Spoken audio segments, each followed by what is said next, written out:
Hey, assistant coach, how are you guys doing? It is me, CaniSports, and welcome to a new episode of the Liverpool Career Mode. If you guys can smash over 3,000 likes, that would be incredible. But right here, we are starting off with the league table. Currently, we are in the second spot, and we had a problem in the last episode, and that problem was Daniel Sturridge. You assistant coaches said I should change his instructions in order for him to finally perform a little bit better for us, and I'm really looking forward to see if he actually does that after I now changed his instructions. I changed it to get in behind and stuff like that, so the typical striker instructions are now on Sturridge. For Benteke, I didn't change it because he has played 9 games, 7 goals, 1 assist.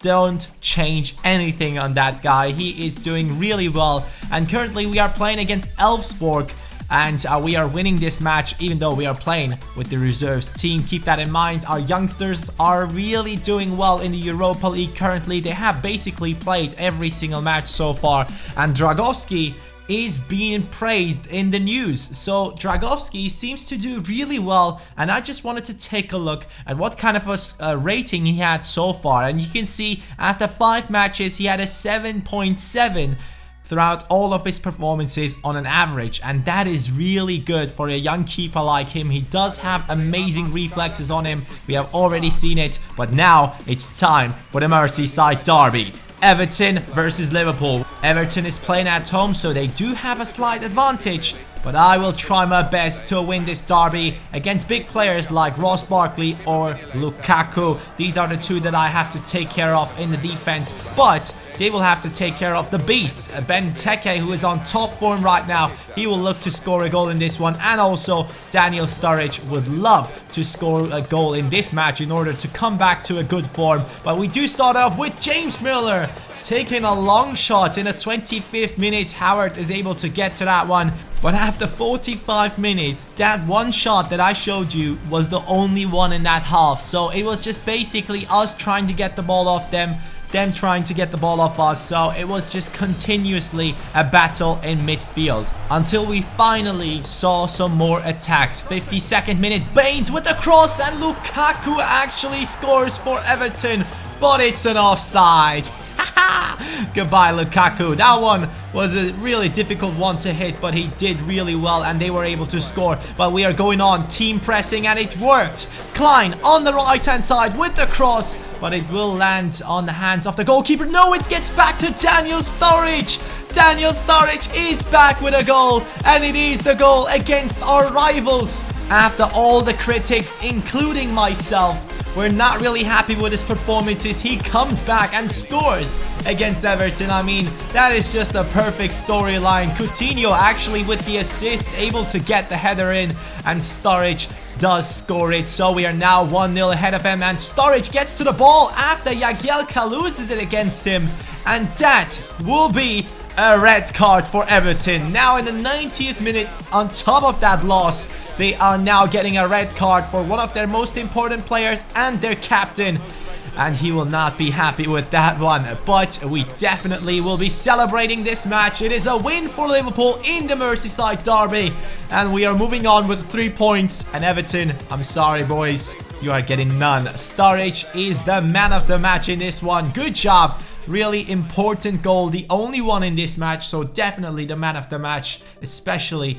after that performance. And Emre Can is the next player that I'm trying to train. He is so close to being a 76 rated player, and we are also getting some scout reports in, and all of them are from England. And you can see we don't really have many good ones in there, except this guy, Michael Mackenzie-Lyle. That name is a really weird one, but he does have potential up to 94. So I'm looking forward to get him into the team at one point. But Emre Can is now going up to a 76. A lot of you assistant coaches have been saying that I should focus the training on Emre Can, Jordan Ibe, Dragowski. These are the players you want me to train. But at the end of this episode, I will have another suggestion for you guys. Matthias Ginter, 77 rated center back. He will now be the next player to be trained in this team together with Jordan Ibe. I will give him 3 training sessions and 2 training sessions to Jordan Ibe and see what happens. Jordan Ibe obviously has already gone up to like a 72 or a 73, and Manchester City are still fighting against us for the first spot. They do have the better goal difference, and that is the only reason why they are in front of us. But for some reason in the world, Ivanovic has scored 5 goals for Chelsea, and he is in the first spot of the top scoring list. A lot of you assistant coaches have seen that, and I've seen you guys comment on that on the last episode saying, why the hell is Ivanovic top scorer? I honestly don't know. But Diego Costa for Chelsea has also already scored 4 goals, so hopefully someone will finally get past Ivanovic. So we are playing against Tottenham Hotspurs, and this game is a big one. Daniel Sturridge wants to score a few more. He starts off really nicely against Tottenham, and Benteke was chasing after that one. Coutinho actually wanted to take a shot right here, but that did not land in front of anyone. Firmino with the cross, Benteke with the header, and it will land in front of our captain, Jordan Henderson, with the goal for Liverpool. What a nice goal to score. The first time in ages I've been able to score a header like that, and that really looked nice. Jordan Henderson, our captain, is able to get that one in.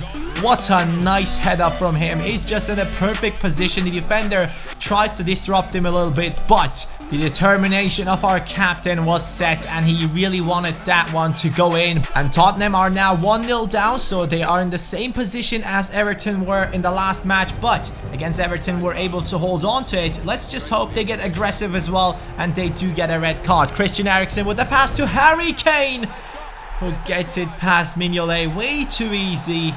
Harry Kane scores against me, and that is the equalizer for Spurs. So at this point the game just restarted, but Alberto Moreno with 2 tackles gets to it. Benteke could have passed it to Sturridge, but he's on top form, so he will take that one on his own, and that is the 2nd goal in this match. Benteke getting Liverpool up front once again, and hopefully this time we'll be able to hold on to it. But Alberto Moreno is the star in this goal. Got to it twice and passed it over to Benteke, got the assist. Great job by our left back, who I do still believe in. Dembele in the midfield is fighting against James Milner, and Milner gets it. He is a fighter, and he will never give up. He gives it over to Benteke once again against the goalkeeper. He will take the shot and make it 3-1 for Liverpool against Tottenham. No chance for the goalkeeper, just a perfect finish. And even though Sturridge might still be very angry about Benteke not passing it to him at that last goal, he will be happy that we are winning this match, and he celebrated with Benteke. Mignolet makes a good save right here after Lamela gets past my whole defense, and that should not happen. 69th minute, it is Spurs on the attack. Heung-min Son with the shot, but our defense is able to get to it, luckily, in that last split second. We are making some changes. Ginter, Lallana, Emre Can joining in for Coutinho, Sako, and Milner. Yes, Ginter is joining in because I want to have a strong defense in the last minutes to keep this lead for us. It is a free kick that comes in straight after the substitutions, and we do concede. Chadli rises up above everyone else in my team, and he does score the goal. So a very crucial goal for Spurs, and they are now moving forward to get the equalizer. A big chance, but Mignolet is going out to grab that one, and we were quite lucky in that position. We could have conceded the equalizer, but no worries, boys. It's the 90th minute. Mignolet throws it out to the right hand side, and that's it. We have won the game against Spurs. A very, very good game in my opinion. 2 goals from Christian Benteke, and Daniel Sturridge is also quite happy about the win. As you can see, he's not sad about not being able to score, but he will take that one for the team. Ginter is being trained, and also Jordan Ibe. These are the 2 youngsters that I'm focusing training on, and I'm hoping that both of them will go up by a rating very soon. In the Europa League, we are currently still sitting in the 1st spot, so it is time for us to move ahead, switch the team to the reserves, and simulate a match at home against Sion. I really was hoping for another win for Liverpool, and what are we getting? Come on, give me the win.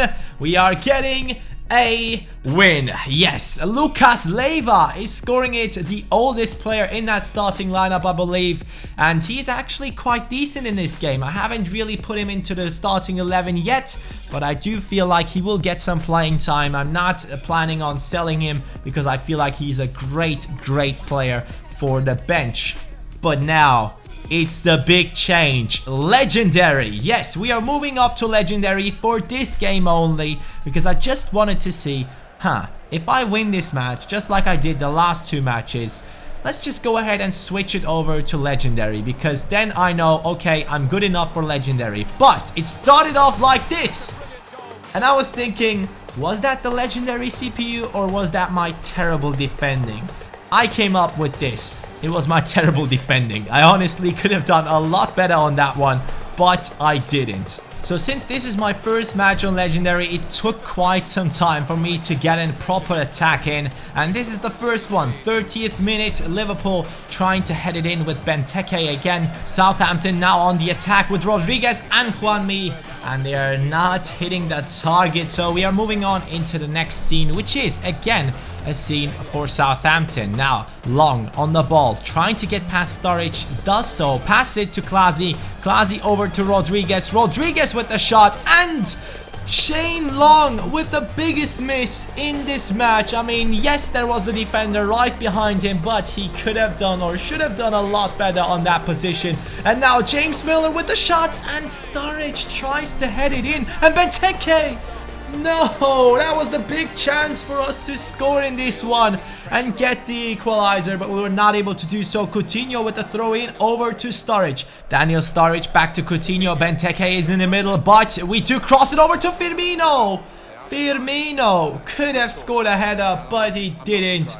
And we are moving on into substitutions. Benteke showing that he's not happy to be subbed off, which I couldn't care less about. You didn't perform in this match, so be quiet and just move on, buddy. Origi on the left-hand side with the pass inside for Gabriel, who just got into the game. I was hoping that Gabriel once again could show that he's a great substitute. Not the super sub yet, but I was hoping that he could go ahead and score a goal for us. And there was another chance, another big chance for Southampton to score. They did actually hit the goalkeeper and hit the post. And now Klein with the pass to Roberto Firmino. Good dribbling on him. Has an open space in front of him. Firmino with the pass inside. And that is a terrible pass. I just wanted to pass it back into the middle, but the CPU just decided, no, you want to pass it over to the line, which made no sense at all. So we are getting the loss. The first loss in this season for Liverpool is coming up against Southampton. Sadly, we were not able to win that match. Very sad, very disappointed. Just like Benteke after he got subbed off, Ginta and Jordan Ibe are still being trained, and this is the league table. Now, Manchester City have 8 wins, 2 draws. We have 7 wins, 2 draws, and now 1 loss, which sucks. But I can't get through the season unbeaten. I mean, that was obvious. At some point, we had to lose some points, but I wasn't expecting it to happen against Southampton. And now there's a question for me, for you assistant coaches. Do you want me to concentrate my training a little bit on some of our young players who are not yet on a level where they could be involved into the team? But I do believe that Joao Teixeira could be a really good talent. He's only 22 years old and he's actually looking solid. So if you want me to train him, let me know in the comments down below. Tell me, train Teixeira. And Adam Lallana, should he get more playing time? I will put a poll in the description down below, because he has played 12 matches, 1 goal and 5 assists. He's actually doing quite well. But assistant coaches, I really hope you enjoyed this episode. Smash that like button, and I'm looking forward to see you on the next episode. And now enjoy the player of the episode, Christian Benteke.